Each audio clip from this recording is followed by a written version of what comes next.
Good evening, everyone. You all look so comfortable and cozy tonight, which is perfect because I'm about to tell you why that might be the worst thing you could possibly be doing for your health. But don't worry, we'll laugh about it first, then panic later. So I've been reading about this thing called cold therapy. Now, when I say reading, I mean I fell down one of those internet rabbit holes at 2 in the morning. You know how it starts. You're looking up why your back cracks when you get out of bed, and 3 hours later, you're watching videos of people in Iceland jumping into frozen lakes, screaming like they're being chased by polar bears. And I'm thinking, these people have lost their minds. But then I kept reading, and apparently, jumping into freezing water is the secret to eternal youth. Who knew? All this time I've been running from cold showers like they're tax audits. When really, I should have been embracing hypothermia as a lifestyle choice. Here's the thing that gets me. This isn't some new trendy thing. People have been torturing themselves with cold water for centuries.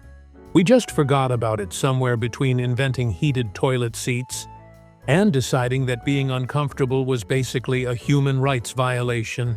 Our ancestors were out there, voluntarily freezing themselves every morning.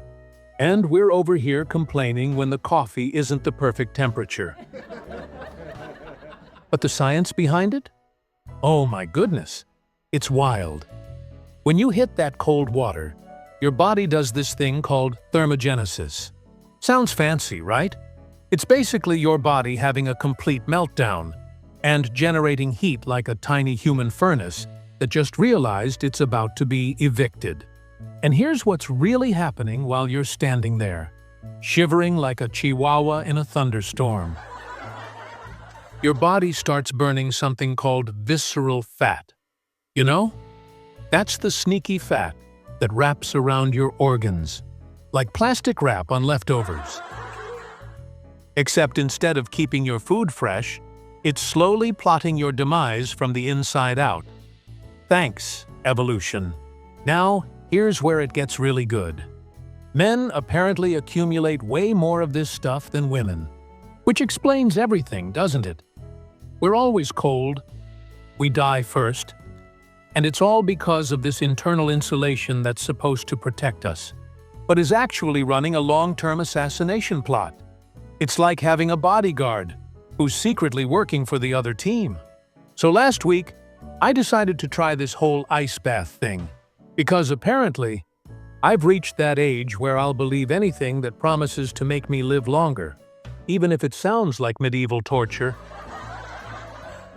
There I am.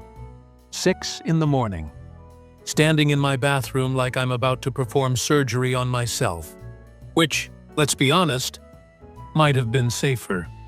I'm staring at that shower handle like it's about to judge my entire life story, and knowing my shower, it probably was.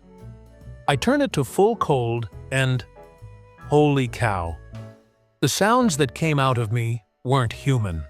I'm pretty sure I invented 4 new languages. Contacted several alien civilizations. And my dog started howling in sympathy from the other room. My cortisol shot through the roof so fast, it probably broke the sound barrier. But here's the crazy part. About 30 seconds in, right when I thought I was going to become the world's first voluntary popsicle, something amazing happened.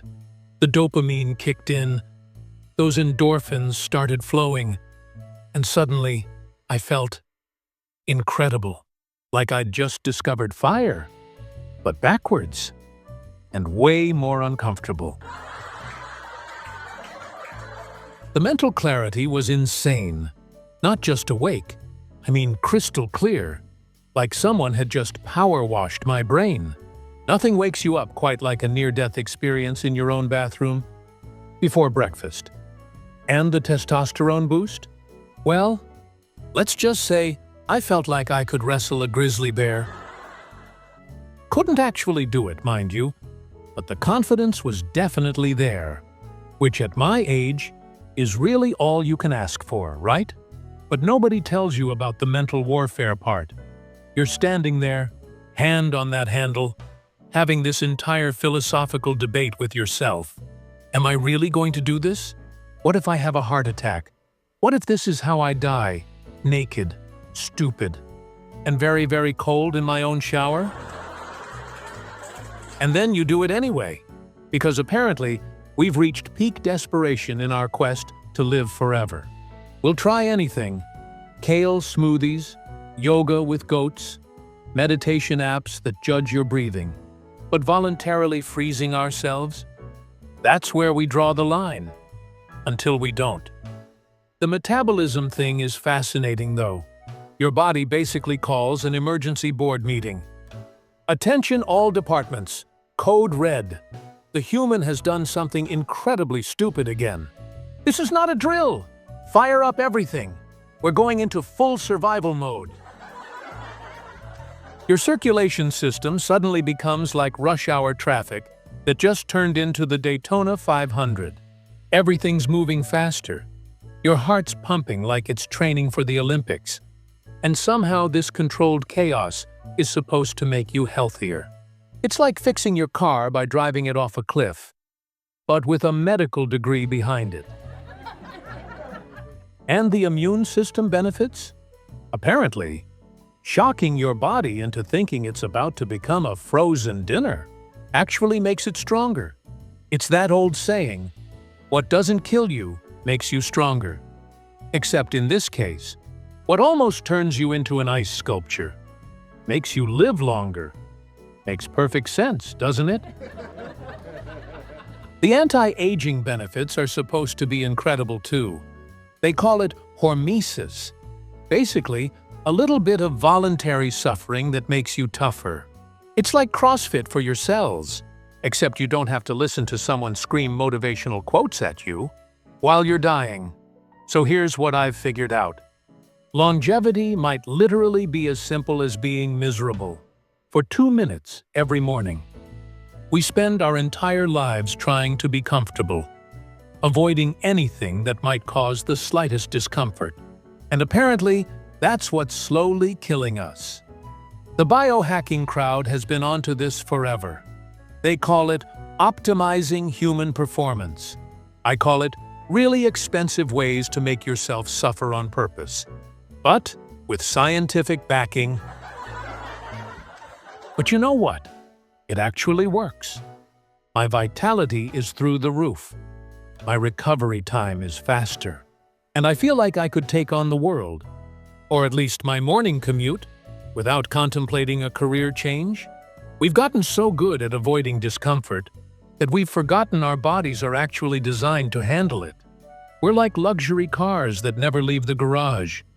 Everything looks perfect, but nothing actually works the way it's supposed to when you need it.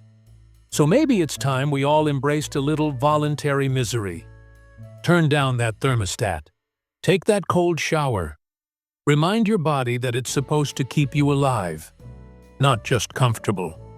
Because apparently, the secret to wellness isn't hiding in some expensive supplement or complicated routine. It's right there in your bathroom, behind that little cold knob you've spent your entire adult life avoiding. Like it carries the plague. Who would have thought the fountain of youth was just being really uncomfortable for a few minutes each day? Well, apparently everyone who lived before central heating. But what did they know? They only survived ice ages without complaining about their Wi-Fi being slow. Thank you. You've been a beautifully warm audience. Stay cozy or don't.